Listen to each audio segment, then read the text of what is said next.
Assalamualaikum warahmatullahi wabarakatuh. Perkenalkan, nama saya Rizky Andri, NIM B100-20256 dari Fakultas Hukum, Prodi Ilmu Hukum Universitas Jambi. Di sini saya akan menjelaskan sedikit tentang hukum benda.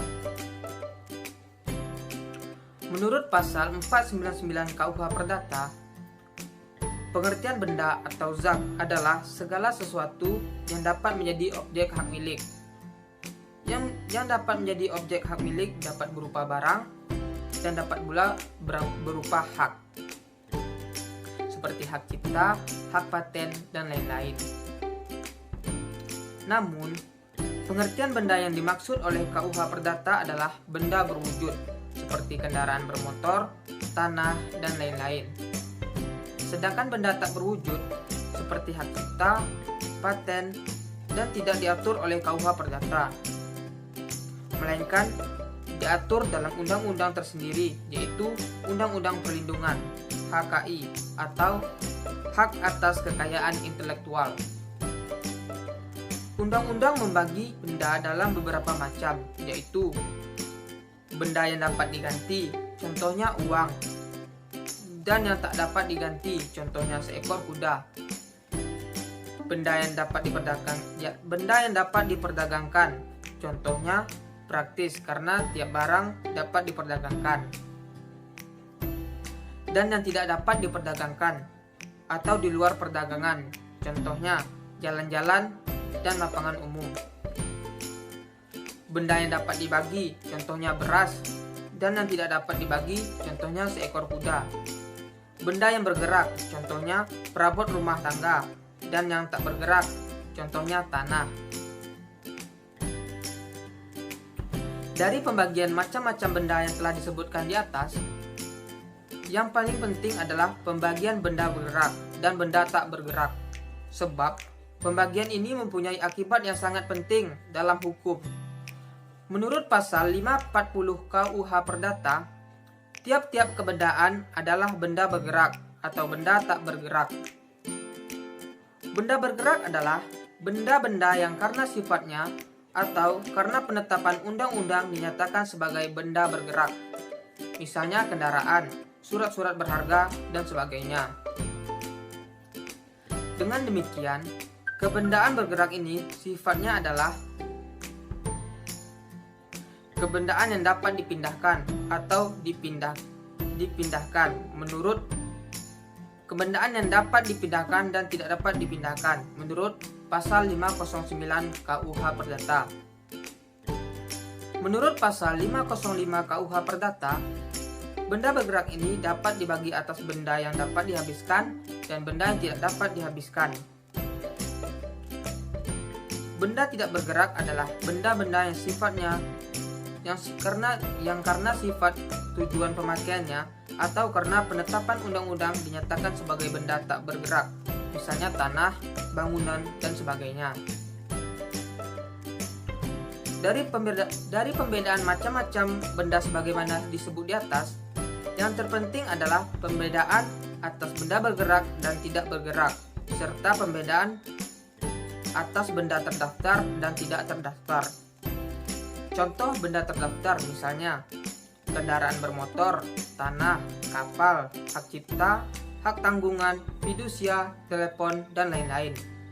Sedangkan benda tidak terdaftar adalah benda-benda bergerak yang tidak sulit pembuktian pemiliknya karena berlaku asas yang menguasai dianggap sebagai pemiliknya, seperti alat-alat rumah tangga, pakaian, perhiasan, hewan-hewan peliharaan, dan lain-lain.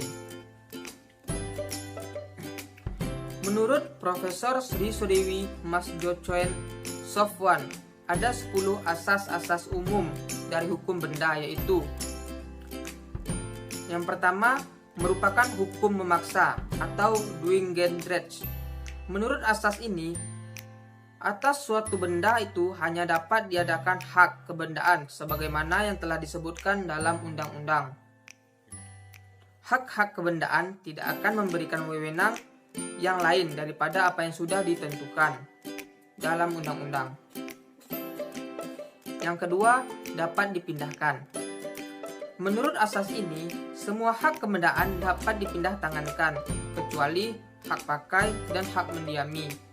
Jadi, orang yang berhak tidak dapat menentukan bahwa tidak dapat dipindah tangankan. Yang ketiga, asas individualitas.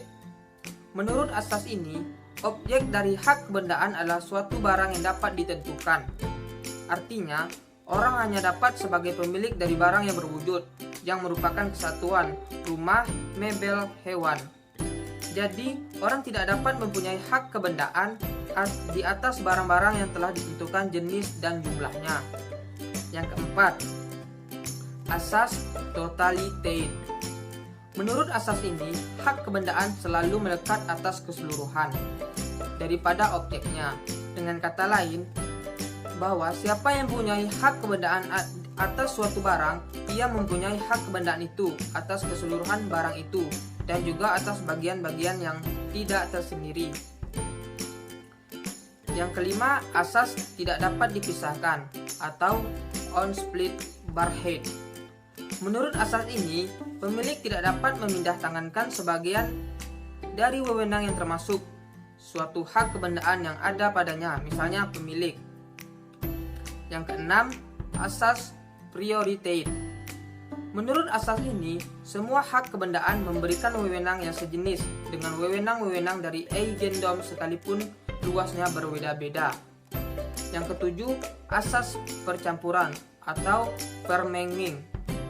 Menurut asas ini, hak kebendaan terbatas wewenangnya, jadi hanya mungkin atas benda orang lain dan tidak mungkin atas hak miliknya sendiri. Yang kedelapan, asas perlakuan yang berlainan terhadap benda bergerak dan benda tak bergerak. Asas ini berhubungan dengan penyerahan, pembebanan, bezit, dan verjaring atau kadaluarsa mengenai benda-benda bergerak dan benda-benda tak bergerak. Yang kesembilan, asas publicitas. Menurut asas ini, benda-benda yang tidak bergerak mengenai penyerahan dan pembebanannya berlaku kewajiban untuk didaftarkan dalam daftar umum. Yang ke-10, sifat perjanjian. Orang mengadakan hak kebendaan, misalnya mengadakan hak memungut hasil, gadai, hipotek, dan lain-lain. Itu sebetulnya mengadakan perjanjian. Sifat perjanjian di sini merupakan perjanjian yang zakelijk, yaitu perjanjian untuk mengadakan hak kebendaan. Baiklah, itu saja yang mungkin dapat saya sampaikan. Semoga apa yang saya sampaikan dapat bermanfaat bagi kita semua. Lebih dan kurangnya saya mohon maaf. Assalamualaikum warahmatullahi wabarakatuh.